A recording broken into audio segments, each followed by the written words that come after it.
എപ്പിസോഡിന്റെ തുടക്കത്തിൽ തന്നെ രണ്ട് ടീമും വമ്പൻ ഓട്ടത്തിലാണ്. മൊറീനോ വഴിതെറ്റിച്ച് 100-110 ഓടുമ്പോ ഇവിടെ നമ്മുടെ ആൾക്കാരാവട്ടെ എന്താ സംഭവിച്ചെന്ന് കരുതി വണ്ടടിച്ച് നിൽക്കും. പിന്നെ അവന്റെ പുറകെ ഓടും. കുട്ടപ്പൻ വിളിച്ചു പറയും, എടാ നിന്റെ റൂട്ട് തെറ്റിപ്പോയി, നിക്കടാ അവിടെ എന്ന് പറയുമ്പോഴേക്കും അവൻ 1-2 കിലോമീറ്റർ ഓടിക്കഴിഞ്ഞു. അപ്പൊ മറ്റവൻ ഓട്ടിപ്പോയി ആ ഒരു കപ്പലിൽ കയറിയിട്ട് അവന്റെ മിഷൻ ആരംഭിക്കും. അവനും മനസ്സിലാവില്ല ഇവരെന്താണ് കാട്ടിക്കൂട്ടുന്നതെന്ന്. ഇത് കണ്ടിട്ട് നമ്മുടെ വലിയ നേതാവിനെ എല്ലാവരും ചേർന്ന് വഴക്ക് പറയാൻ ആരംഭിക്കും. ആ മൊറീനോ പയ്യൻ അവൻ നമ്മളെ ചതിച്ചു, അവൻ റൂട്ട് മാറി ഓടി എന്നൊക്കെ പറയുമ്പോ നമ്മുടെ നേതാവട്ടെ അവൻ ഒരിക്കലും അങ്ങനെ ചെയ്യില്ല, അവനെന്തോ വലിയ പ്ലാൻ ഉണ്ടെന്ന് അവനെ സപ്പോർട്ട് ചെയ്ത് പറയും. അവനെ ഞാൻ ഒരുപാട് കൊല്ലങ്ങളായിട്ട് കാണുന്നുണ്ട്, തീർച്ചയായിട്ടും എനിക്ക് അവനിൽ വിശ്വാസമുണ്ട്, നമ്മൾ ജയിക്കുമെന്ന് പറയുമ്പോ അവിടേക്ക് അവരുടെ വലിയ ചീഫ് വരും. ഈ വലിയ ചീഫിനെ കാണുമ്പോ ഒരു ചാർലി ചാപ്ലിന്റെ കട്ട്. അപ്പൊ ചീഫ് പറയും, നീ അവൻ ഓടിയത് കണ്ടില്ലായിരുന്നോ, ഇങ്ങനെ ഓടിയാല് നമ്മൾ എങ്ങനെ വിജയിക്കുമെന്ന് ആളുടെ അടുത്ത് ചോദിക്കും. അപ്പൊ നമ്മുടെ നേതാവ് പറയും, ഫസ്റ്റിൽ ആരാണ് ലാസ്റ്റ് വരുന്നത് നോക്കിയിട്ട് കാര്യമില്ല, ലാസ്റ്റിൽ ആരാണ് ഫസ്റ്റ് വരുന്നത് എന്നതിലാണ് കാര്യം. അതിന് ചാപ്ലി നേതാവ് ദേഷ്യപ്പെട്ട് പറയും, നീ കാരണമാണ് ഇതൊക്കെ സംഭവിക്കാൻ പോകുന്നത്. ഇത്രയും പറഞ്ഞിട്ട് അവൻ തോറ്റു പോവുകയാണെങ്കിൽ തീർച്ചയായിട്ടും നിങ്ങളുടെ ഫാമിലി പോലും പിന്നീട് ഇവിടെ ഉണ്ടാവില്ല. അപ്പൊ നമ്മുടെ നേതാവ് വീണ്ടും പറയും, തീർച്ചയായിട്ടും എനിക്ക് അവനിൽ വിശ്വാസമുണ്ട്, ഞങ്ങൾ ജയിച്ചിരിക്കും. അഥവാ തോക്കുകയാണെങ്കിൽ അങ്ങയുടെ ഇഷ്ടം പോലെ എന്തു വേണമെങ്കിലും ചെയ്യാം. കട്ട് ചെയ്താ ഇപ്പൊ ജിറോജിയെ കാണിക്കും. അവൻ കാട്ടിലൂടെ ഓടിക്കൊണ്ടേയിരിക്കുകയാണ്. അങ്ങനെ ഓടുന്നതിനിടയിൽ അവൻ പെട്ടെന്ന് ഒരു ഫ്ലാഷ് ബാക്ക് ആലോചിക്കും.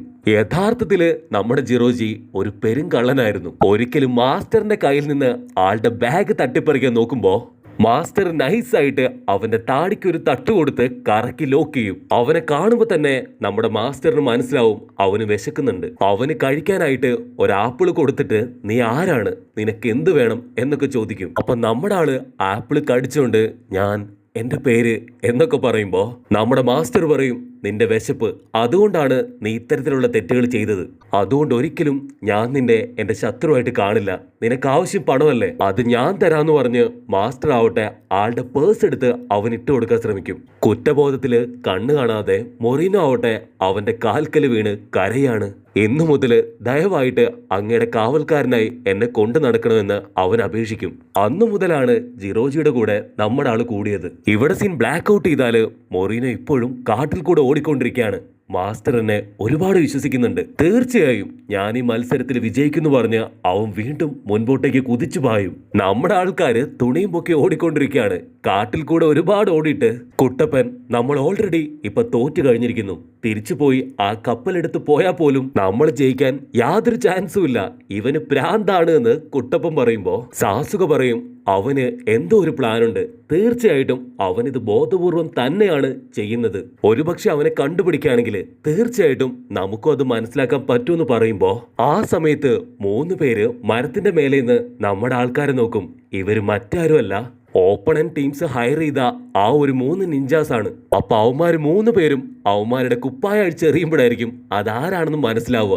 ചുനിയൻ എക്സാമിന് നമ്മുടെ കുട്ടപ്പൻ കൂമ്പിനിടിച്ച 3 നിഞ്ചാസ് ആണ് അവര്. വൈദ്യൻ ഇച്ഛിച്ചതും രോഗി പുച്ഛിച്ചതും പാലെന്ന് പറഞ്ഞ പോലെ അവര് ഡബിൾ ഹാപ്പി ആയിട്ട് കുട്ടപ്പനെയും കൂട്ടരെയും ഇടിക്കാനായിട്ട് റെഡി ആയിട്ട് നിൽക്കും. ഇവിടെ കുട്ടപ്പനാവട്ടെ 100-110 ഓടി അവന്റെ അടുത്തേക്ക് ചാടി വീണ്, നീ എവിടേക്കാ ഓടുന്നേ, നീ ഒരിക്കലും ഞാൻ പറയുന്നത് ശ്രദ്ധിക്കാറില്ല, പക്ഷെ ഇപ്പെങ്കിലും നീ തിരിച്ചോടിയിട്ടില്ലെങ്കിൽ തീർച്ചയായിട്ടും നമ്മൾ തോറ്റു പോകുന്നു പറയും. ഇവിടെ നമ്മുടെ ചെക്കൻ അതൊന്നും മൈൻഡ് ചെയ്യാതെ മുൻപോട്ട് ഓടിക്കൊണ്ടേയിരിക്കും.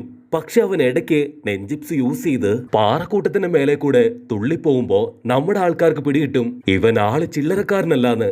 അവൻ ഒരു നിമിഷം അവിടെ നിന്ന് വീണ്ടും നെഞ്ചിപ്സ് ഉപയോഗിച്ചുകൊണ്ട് അടുത്ത വഴി കണ്ടെത്തും. പക്ഷെ നറൂട്ടോ കുട്ടപ്പന് എന്തോ ഒരു ഡൗട്ട് അടിച്ച് അവന്റെ പുറകെ തന്നെ പോവും. അവനാവട്ടെ വാവ് ഞാൻ കണ്ടുപിടിച്ചു എന്നും പറഞ്ഞ് ഒരു വഴി കൂടെ കേറി ഓടും. പക്ഷെ അത് പാറയുടെ എഡ്ജായിരിക്കും.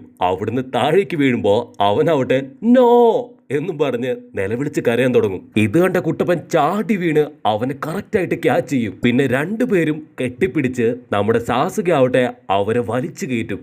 അപ്പൊ ആ സമയം തന്നെ നമ്മുടെ കുട്ടപ്പന്റെ ബാഗിലെ നിഞ്ച ടൂൾസ് എല്ലാം തന്നെ താഴെ വീണു പോകും. അവനെ വലിച്ചു പറിച്ച് അവര് കരക്കിട്ടിട്ട് അതിന് സാസുക പറയും, നീ ഇപ്പൊ തന്നെ ഞങ്ങളുടെ കൂടെ വരണം, അല്ലെങ്കിൽ തീർച്ചയായിട്ടും വലിയ അപകടത്തിൽ ചെന്ന് ചാടുന്നു പറയുമ്പോ അവൻ വീണ്ടും മുൻപോട്ട് നടക്കും. കുട്ടപ്പന് കലി വന്ന് അവനെ ചീത്ത വിളിക്കുമ്പോ അതിനവൻ ടെൻഷനായിട്ട് എന്നെ കൊണ്ട് പറ്റില്ല, ഞാനിപ്പോ പോകുന്നത് നോർത്ത് സൈഡിലേക്കാണ്, ഓൾറെഡി ക്ലൈമറ്റ് ചേഞ്ച് ആയതുകൊണ്ട് തന്നെ കടലിൽ കൂടെ സഞ്ചരിച്ചാല് തീർച്ചയായിട്ടും ദിശ തെറ്റിപ്പോവും, ഈ ഷോർട്ട് കട്ടിലൂടെ ഞാൻ നോർത്തിൽ എത്തുകയാണെങ്കിൽ കാറ്റിന്റെ ഫ്ലോ അനുസരിച്ച് എനിക്ക് എത്രയും പെട്ടെന്ന് നാഗി ഐലാൻഡിൽ എത്താൻ പറ്റും. കട്ട് ചെയ്താ ഇവിടെ വില്ലൻ ടീമിന്റെ ബോട്ടിന് നേരെ കാറ്റടിക്കുമ്പോ അത് മെല്ലെ മെല്ലെ ദിശ മാറി സൗത്തിലേക്ക് പോകാൻ തുടങ്ങും. അവൻ കഷ്ടപ്പെട്ട് ബുദ്ധിമുട്ടി എങ്ങനെയൊക്കെയോ നോർത്തിലേക്ക് ടേൺ ചെയ്യാനായിട്ട് ശ്രമിച്ചുകൊണ്ടിരിക്കുകയാണ്. ഇവിടെ കുട്ടപ്പനും ടീംസും എല്ലാവരും ചേർന്ന് നോർത്തിലെത്തി അവിടുന്ന് കപ്പലിൽ കയറും. ആക്ച്വലി എല്ലാവർക്കും ജിറോജി ഫാമിലി ജയിക്കണമെന്നാണ് ഏറ്റവും കൂടുതൽ ആഗ്രഹം. അതുകൊണ്ട് അവിടെയുള്ള ഒരു അപ്പൂപ്പൻ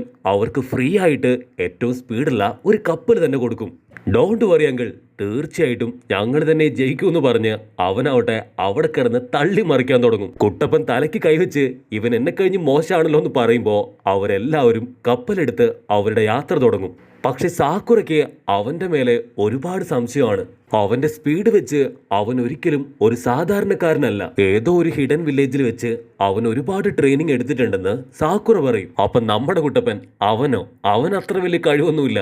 എന്റെ അത്രയും കഴിവ് ആർക്കുമില്ല. ഞാനൊന്നും അല്ലെങ്കിലും ജൂനിയർ എക്സാമിന്റെ മെയിൻ എക്സാം വരെ എത്തിയ നല്ലൊരു നിഞ്ചയല്ലേ എന്ന് കുട്ടപ്പൻ പറയും. മൊറീനോ ഉടനെ അപ്പൊ നീ നിഞ്ച എക്സാം എഴുതിയിട്ടുണ്ടോ? കുട്ടപ്പനാവട്ടെ ഓ യെസ്, ഒരുപാട് തവണ എന്ന് പറയുമ്പോ അപ്പൊ നിങ്ങൾ തീർച്ചയായിട്ടും പ്രോക്ടറിനെ കണ്ടിട്ടുണ്ടാവില്ലേന്ന് അവൻ ചോദിക്കുമ്പോ അപ്പൊ സാസുക തർപ്പിച്ചു പറയും അവനാണ് മൊറീനോ ദ പ്രോക്ടർ. ആ ഒരു ഫസ്റ്റ് ടെസ്റ്റില് നമ്മളുടെ അടുത്ത് വന്നവൻ അൻബു ബ്ലാക്ക് ഓപ്സിന്റെ ലീഡർ ഇബുക്കി മൊറീനോ എന്ന് പറയുമ്പോ നമ്മുടെ മൊറീനോ ആവട്ടെ വണ്ടടിച്ച് ഇബുക്കി ഇപ്പോഴും ജീവിച്ചിരിപ്പുണ്ടോന്ന് നമ്മുടെ ആൾക്കാരോട് ചോദിക്കും. കാരണം ഇവൻ യഥാർത്ഥത്തില് ഇബുക്കിയുടെ ബ്രദറാണ്. അപ്പൊ പെട്ടെന്ന് ഒരുപാട് അമ്പുകൾ വന്ന് അവരുടെ കപ്പലിൽ തറയ്ക്കാൻ തുടങ്ങും. ഇതാരാണെന്ന് പറഞ്ഞ് അവർ തിരിഞ്ഞു നോക്കുമ്പോഴായിരിക്കും ആ 3 നിഞ്ചാസ്, ഓപ്പണന്റ് ഗ്രൂപ്പ്സിന്റെ ആ 3 നിഞ്ചാസ് ഒരുപാട് അമ്പ് ചെയ്ത് അവരെ തകർക്കാൻ ശ്രമിക്കുമ്പോ കുട്ടപ്പനും സംഘവും ആവട്ടെ അവരെ കൊണ്ട് പറ്റും പോലെ അതിന് ചെറുത്ത് നിൽക്കും. അപ്പൊ സാസുക കുട്ടപ്പനോടും സാക്കുറയോടും നിങ്ങൾ മൊറീനോയെ നോക്കണം, ഞാൻ ഇവരുടെ കാര്യം നോക്കിക്കൊള്ളാന്ന് പറഞ്ഞിട്ട് അവരെ തടയാൻ ശ്രമിക്കുമ്പോഴേക്കും അവര് റോപ്പ് കെട്ടി നമ്മുടെ കപ്പല് പിടിച്ചെടുക്കാൻ തുടങ്ങും. അപ്പൊ സാസുക ടെൻഷനായിട്ട് കുട്ടപ്പനോട് പെട്ടെന്ന് ആ റോപ്പ് കട്ട് ചെയ്ത് കളയാൻ പറയും. പക്ഷെ കുട്ടപ്പന്റെ കയ്യിൽ നിന്ന് ഓൾറെഡി എല്ലാ ടൂൾസും പോയതുകൊണ്ട് അവനെ കൊണ്ട് കട്ട് ചെയ്യാൻ സാധിക്കില്ല. അപ്പൊ കുട്ടപ്പൻ മൊറീനോയുടെ കയ്യിലുള്ള കത്തി കണ്ടിട്ട് പെട്ടെന്ന് തായോ, ഞാൻ അതുപയോഗിച്ച് കട്ട് ചെയ്യാന്ന് അവന്റെ അടുത്ത് പറയും. അതിന് മൊറീനോ ഇതെനിക്ക് ഒരുപാട് ഇഷ്ടമുള്ള കത്തിയാണ്, ആർക്കും ഞാനിത് കൊടുക്കില്ല എന്ന് പറയുമ്പോ അതിന് കുട്ടപ്പൻ ടെൻഷനായിട്ട് നിർത്തിനടാ നിന്റെ തള്ളു, സ്റ്റോപ്പ് ദ ഫക്ക്, 2 ചുമരില് തലയിടിച്ച് മരിക്കണ്ടെങ്കിൽ കത്തി താന്നും പറഞ്ഞ് അവന്റെ അടുത്ത് നിന്ന് കത്തി പിടിച്ചു മേടിച്ച് ആ റോപ്പ് കട്ട് ചെയ്ത് കളയും. കപ്പൽ നീങ്ങി ഒരുപാട് ദൂരത്തേക്ക് പോകുമ്പോ അവര് റിലാക്സ് ആയിട്ടിരിക്കും. അപ്പൊ സാക്കുറ കപ്പലിൽ കയറി പറ്റിയ വില്ലന്മാരെ കണ്ട് പേടിച്ചിട്ട് എല്ലാരും ഓട്ടിക്കോ, അവന്മാരി കപ്പലിൽ തന്നെ ഉണ്ടെന്ന് പറയും. പക്ഷെ യഥാർത്ഥത്തില് കപ്പലിലേക്ക് കയറി പറ്റിയത് വില്ലന്മാരുടെ ക്ലൗൺസ് മാത്രമാണ്. സാസുകയ്ക്ക് എന്തോ ഒരു ചെറിയ ഡൗട്ട് തോന്നി. അവന്റെ ശരീരം കണ്ടുവെച്ച് അവരെ സ്കാൻ ചെയ്യുമ്പോ നമ്മൾ വളരെയധികം കെയർഫുൾ ആയിരിക്കണം, കാരണം അവർ ഈ ക്ലൗൺസിൽ തന്നെ ഒളിഞ്ഞിരിപ്പുണ്ട്. അതിന് സാക്കുറ നീ എന്റെ അടുത്തേക്ക് ചേർന്ന് നിന്നോളൂ, അല്ലെങ്കിൽ അപകടമാണ്. അവനുടനെ നിന്റെ ഒന്നും സഹായം എനിക്ക് ആവശ്യമില്ല, എനിക്കൊന്നും സംഭവിക്കില്ല എന്ന് പറയുമ്പോ അപ്പൊ വീണ്ടും നറൂട്ടോ ആദ്യമൊക്കെ ഇങ്ങനെ തന്നെയായിരിക്കും, പണി കിട്ടുമ്പോഴേ നിനക്ക് തലയിൽ ബോധം ഉദിക്കുള്ളൂ എന്ന് കുട്ടപ്പൻ പറഞ്ഞ് നാവെടുക്കുമ്പോഴേക്കും ഒരുത്തൻ ചാടി വീഴും. ക്ലൗൺ കുട്ടപ്പനെ അടിച്ചു തെറിപ്പിക്കാൻ നേരം നമ്മുടെ കുട്ടപ്പൻ ഓൾറെഡി ക്ലൗണിനെ ഇറക്കി കഴിഞ്ഞു. ഒരുപാട് ക്ലൗൺസ് പറന്നു വന്ന് അറ്റാക്ക് ചെയ്യുമ്പോൾ കുട്ടപ്പനാവട്ടെ സ്റ്റൈലായിട്ട് നിനക്ക് ധൈര്യം ഉണ്ടെങ്കിൽ ഇപ്പൊ വന്നെ അടിക്കാൻ പറയും. കുട്ടപ്പൻ ആള് ഡേഞ്ചർ ആണെന്ന് പറഞ്ഞ് അവരെല്ലാവരെയും കൊല്ലാനായിട്ട് റെഡിയാവും. വമ്പൻ ആയുധങ്ങളൊക്കെ എടുത്ത് അവര് നമ്മുടെ ആൾക്കാരുടെ നേരെ കുതിച്ചു പായും. എന്നിട്ട് നമ്മുടെ ആൾക്കാരുമായിട്ട് ഒട്ടുക്കത്തെ ഫൈറ്റ്. അതിന്റെ ഇടയിൽ കറുത്ത കളറില് മഴ പെയ്യുമ്പോൾ നമ്മുടെ സാസുക ഒന്ന് ഷോക്കാവും. പക്ഷെ അത് മഴയല്ല, ഓയിലാണ്.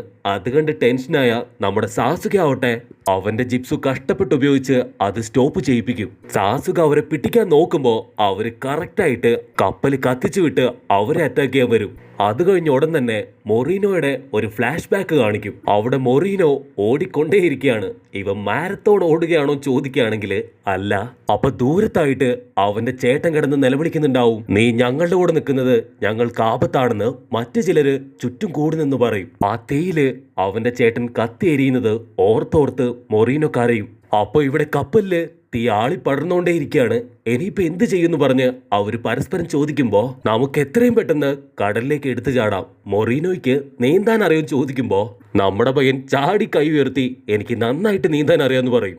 കമോൺ നമുക്ക് എത്രയും പെട്ടെന്ന് കടലിലേക്ക് ചാടാന്ന് പറയുമ്പോ പെട്ടെന്ന് മൊറീനോ അവന്റെ ആറ്റിറ്റ്യൂഡ് മാറ്റും. ഇല്ല, ഇതെന്നെ കൊണ്ട് പറ്റില്ല, നിങ്ങൾ എന്നെ ഒരു ദ്രോഹിയാക്കി മാറ്റാനാണ് ഇങ്ങനെ ചെയ്യിപ്പിക്കുന്നതെന്ന് മൊറീനോ പറയും. നിങ്ങൾ എന്നെ ഉപയോഗിച്ചാണ് ഇപ്പൊ എനിമീസിനെ പിടിക്കാൻ പോകുന്നത്. ഞാൻ ഒരിക്കലും നിഞ്ചാസിനെ വിശ്വസിക്കില്ല. അവരെല്ലാവരും അവന്റെ ചുറ്റും കൂടി ഒരുപാട് നേരം പറയുമെങ്കിലും മൊറീനോ അതൊന്നും കേൾക്കാതെ അന്തം വിട്ടു നിൽക്കും. അപ്പൊ അതേ സമയത്ത് നമ്മുടെ പെങ്കൊച്ചാവട്ടെ ഒരു വടി കറക്കി അങ്ങോട്ട് എടുക്കും. അതില് തട്ടി വില്ലന്മാരെല്ലാം തന്നെ തെറിച്ചു പോവും. അതിലൊരുത്തൻ സാക്കുറയെ പിടിച്ചു വലിച്ച് അവളുടെ കയ്യിൽ തന്നെ കത്തി കുത്തിക്കയറ്റും. മൊറീനോയെ രക്ഷിക്കാൻ ശ്രമിച്ചിട്ട് ഇപ്പൊ നമ്മുടെ പെങ്കൊച്ച് അവള് ട്രാപ്പിലായി. മൊറീനോയ്ക്ക് ഒരുപാട് വിഷമാവും. എന്തോ ഒരു വിശ്വാസം അവരുടെ മേലെ തോന്നിയിട്ട് അവൻ കടലിലേക്ക് എടുത്തു ചാടി നീന്താനായിട്ട് ആരംഭിക്കും. നമ്മുടെ ആൾക്കാരും അവന്റെ പുറകെ തന്നെ ചാടുമ്പോ കപ്പല് മുഴുവനായിട്ടും കത്തി അമരും. മൊറീനോ കഷ്ടപ്പെട്ട് നീന്തി ആ ഒരു കടൽക്കരയിൽ അടുക്കും. അപ്പൊ അതേ സമയത്ത് ലോങ് ഷോട്ടിൽ നിന്ന് ആ ഒരു പച്ചത്തലയൻ അവന്റെ അടുത്തേക്ക് വരും. എപ്പിസോഡിന്റെ തുടക്കത്തില് നമ്മൾ കണ്ട അതേ വില്ലൻ അവൻ ചാടി വീണ് മൊറീനോയെ വെട്ടാൻ നോക്കുന്നതോടുകൂടെ ഈ ഒരു എപ്പിസോഡും അവസാനിക്കുന്നു.